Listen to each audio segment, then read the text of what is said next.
당정청이 코로나19로 인한 긴급재난지원금을 모든 국민에게 지급하는 방안을 논의했지만 접점을 찾지는 못했습니다. 민주당은 총선 공약대로 전 국민 확대 지급을 제안했지만 정부는 소득 하위 70% 지급 방침을 고수했습니다. 신재용 기자입니다. 더불어민주당과 정부, 청와대가 총선 뒤 처음으로 한자리에 모였습니다. 매주 일요일 열리는 정례 회동이지만 긴급 재난지원금이 논의 테이블에 올라 관심이 쏠렸습니다. 민주당은 긴급 재난지원금 대상을 기존에 합의한 소득 하위 70%에서 총선 공약대로 모든 국민으로 확대해야 한다는 의견을 제시했습니다. 저희는 모든 국민에게 긴급 재난지원금이 지급될 수 있도록 최선을 다할 거고. 정부가 이미 지난주에 제출한 7조 6천억 원의 추경안을 13조 원으로 확대해 모든 국민에게 4인 가구 기준 100만 원을 지급하자는 겁니다. 모자란 돈 중 3조 원가량은 국채 발행으로 메우자는 계획입니다.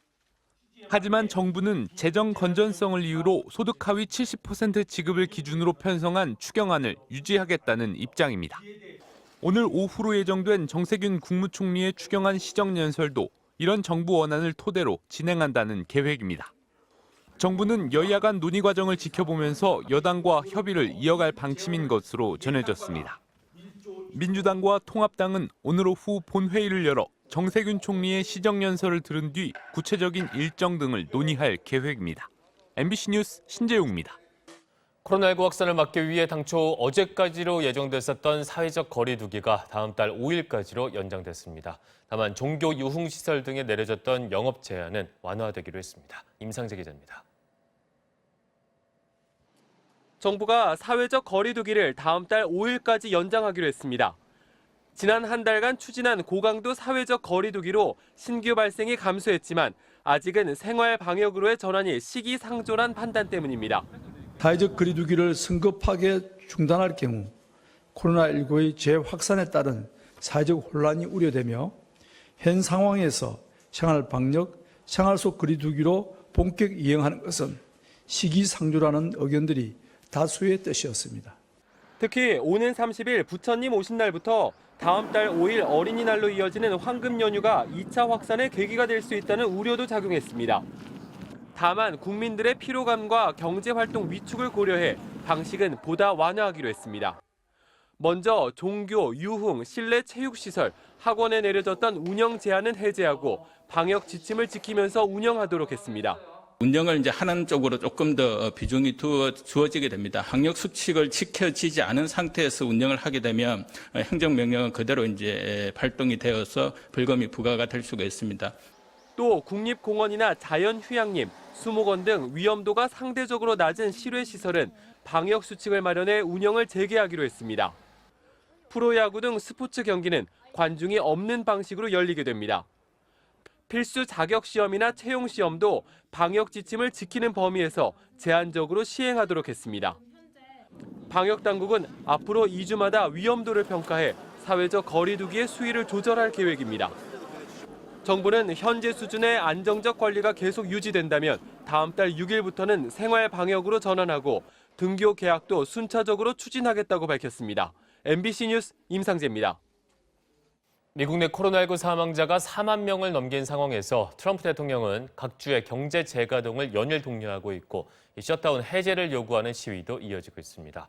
하지만 피해가 큰 지역의 주지사들은 지금은 그럴 때가 아니라며 진단검사가 우선이란 입장입니다. 워싱턴에서 박성호 특파원이 보도합니다.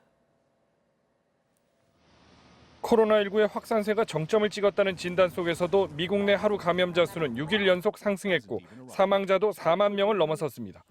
그러자 코로나19로 타격이 큰 지역의 주지사들은 트럼프 행정부가 추진 중인 경제 재가동은 아직 이르다며 반발했습니다.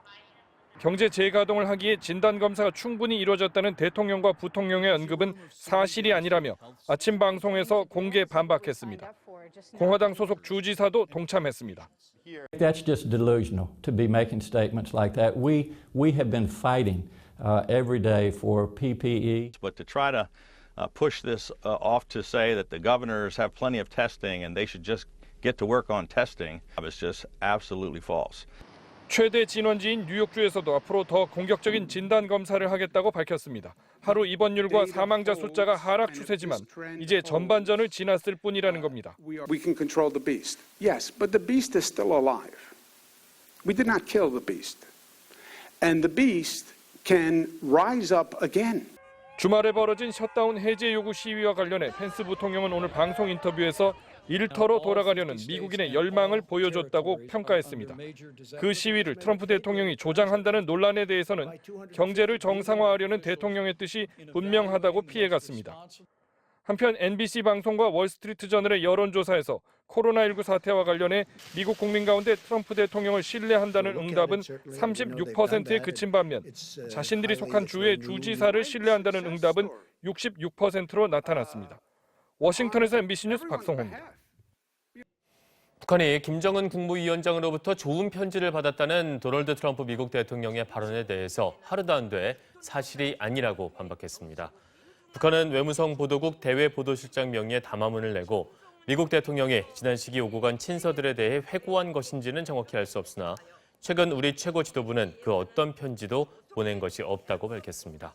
앞서 트럼프 대통령은 현지 시간 18일 백악관에서 열린 코로나19 TF 브리핑에서 최근 있었던 북한의 적대적 행위를 어떻게 생각하느냐는 기자의 질문에 북한의 단거리 미사일 시험은 알고 있는 일이라며 최근 김 위원장으로부터 좋은 편지를 받았다고 말한 바 있습니다.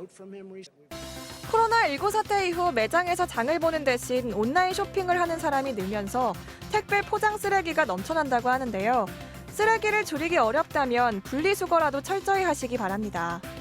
환경부에 따르면 종이 상자는 재활용할 수 있지만 이물질이 묻어있으면 그대로 버려지기 쉽다는데요. 골판지류 종이 상자에 붙은 택배 송장과 테이프는 떼어내야 하고요. 이물질이 묻지 않도록 잘 펴서 접어버려야 합니다. 스프링이 달린 공책, 스테이플러 심이 박혀있는 종이도 그냥 버리면 폐기물로 처리될 수 있어 종이가 아닌 것은 제거해야 하고요. 영수증이나 전표, 금박지와 은박지, 광고지와 같은 코팅지는 종량제 봉투에 버려야 합니다. 음식물이 묻었거나 사용한 휴지, 냉동식품에 들어있는 얼음팩, 벽지, 부직포도 재활용할 수 없는 재질입니다. 완충제로 사용하는 뽁뽁이는 비닐류로 배출하면 되지만 테이프나 이물질이 묻어있으면 일반 쓰레기로 내놔야 합니다.